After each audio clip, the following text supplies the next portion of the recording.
Hello everyone. Today I want to talk about something important. We will talk about how to learn English learning. Please continue this video. There is a peace at sunrise that surpasses all understanding. It's a renewal of feeling that anything is possible. I'd like to say I drag myself from the comfort of my bed every day to enjoy sunrise's splendor. But you wouldn't believe me, and I would be lying. What is true is I was there that day, and so was she. There is a connection between sunrisers just because there are sunrisers. It's a shared, yet unspoken, appreciation for things quiet and beautiful. That might explain why I was immediately drawn to her. But I know it wasn't just because of the earliness of the morning. Delilah, you see, would have attracted me no matter the time of day. The first time I saw her, I was sitting there at my favorite secret spot, overlooking Lake Quinault. It's a hidden gem in Washington State owned by the Quinault Indian Nation, and before that day, if I had my way, no one would ever sit and admire its beauty other than me. The lake, a destination point for fishermen, swimmers, and sightseers, is nature at its most spectacular. It is located deep in the Olympic National Forest. It isn't easy to find, even if you're looking for it.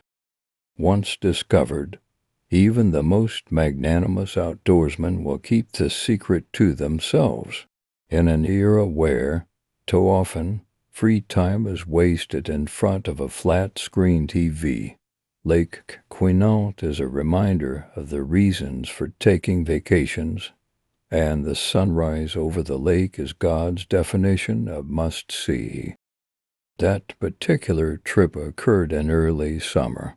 I remember it vividly because I had to be in place just after 5 a.m. to catch the sun as it appeared over the mountain.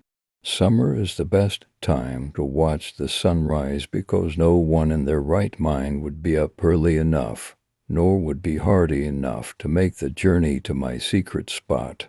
No one except me and Delilah. Is this seat taken? Not many people can remember the first words spoken by or to the love of their life, but I absolutely can. That morning, as I turned to see from where the unexpected voice was coming, the first light of dawn revealed the most beautiful girl I had ever seen. Not all men might have thought so. Delilah wore no makeup, a pair of ripped jeans, and a faded brown hoodie. Her hair, perfectly auburn, looked as if it hadn't been touched since she rolled out of bed that morning. It was obvious she had made no effort to look beautiful, and yet she had an inner spark that couldn't be hidden. Not by tattered jeans or a faded hoodie. Something changed that first moment I saw her. I changed. I had spent years guarding my secret spot, and now, surprisingly, unexpectedly, delightfully, I wanted nothing more than to share my sunrise with her. I, unfortunately, was not born a poet, and as such the most romantic thing I could think of in response to her inquiry was, "It's a free country." With that, she invaded my secret spot, both next to the lake and in my heart. The silence that followed was both loud and revealing. Delilah wasn't there for small talk. She was there to admire the beauty of sunrise. We sat in silence and watched as the sun peeked over the horizon, covering the two of us in its warming light. She and I carried on a conversation without words. She told me, silently, that she understood the importance of the moment, and I responded in kind that this moment was made all the more special because she was there to share it. Perfection is a goal impossible to realize in this mortal realm. But that morning came as close as is humanly possible. So many thoughts ran through my mind as the sun revealed itself completely. Then, just as quickly and quietly as she had come, Delilah rose to her feet, wiped some residual dirt from the seat of her ripped jeans, and headed down the trail and out of my sight. 8 words verbalized, an infinite number of potential events contemplated. 30 minutes had passed. A lifetime had been imagined. I was sure I would never see her again, and the thought made me overwhelmingly sad. The next 5 years came and went. 5 long years since that day at the lake.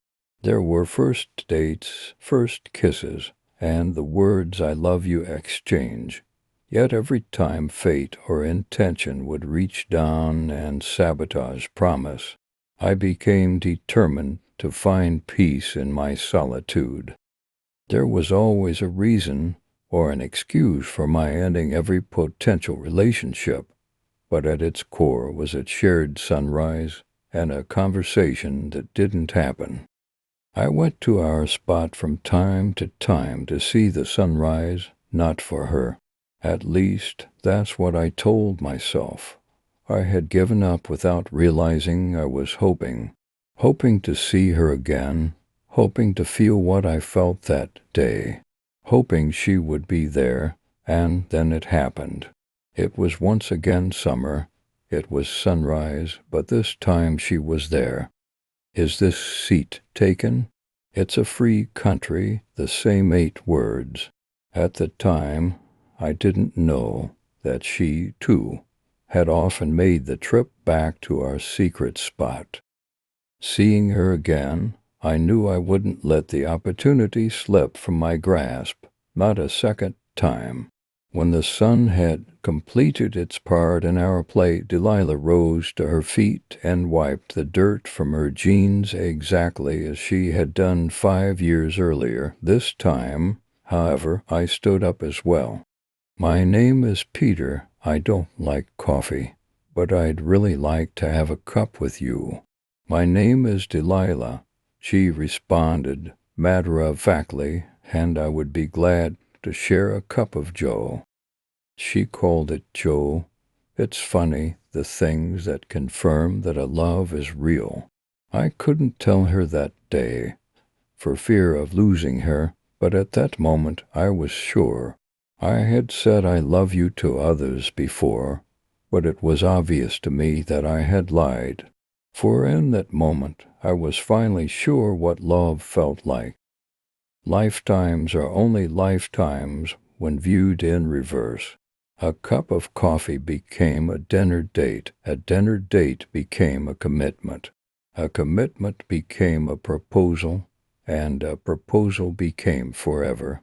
There were kids and dogs and vacations, but more than anything, there were trips to Lake Quinault. Always at sunrise, always just the 2 of us. Never any words spoken. You never know the last time is the last time until it's too late. The final trip we took to Lake Quinault was like all the rest. It took a little longer for tired old bones to make the trek, but we found our spot, sat together, and conversed in silence. The sun, unaffected by time, rose as perfectly as always, but Delilah rose only with my help. "Would you like to share a cup of Joe?" She knew I did. She knew sitting next to her pretending to like coffee was my greatest pleasure. She also knew she would never come back to see another sunrise, even though I was too stubborn to admit it to myself. That day in the cafe, he told stories of family and friends, living and lost, as we sipped on what had eventually become my favorite beverage. We made a mental scorecard of our life and realized we had won. 2 days later I lost her, just like that first day at the lake. I watched her as she left me alone, this time without even the hope of returning. The sadness I felt from years back flooded over me like a tidal wave. "I'll save a seat for you." Those were her last words to me. True to myself, I reply, "It's a free country." Then she was gone. One day, hopefully soon, I will watch the sun rise with my Delilah again, only from a far better secret place. Until then, I only go to our special spot at night. I'm never alone. When I go there, I make my way to our clearing and sit down just as I did all those years ago. As the moon reflects off the lake, I feel her comforting hand reach down for me, and in the silence only we understand, I hear her very clearly.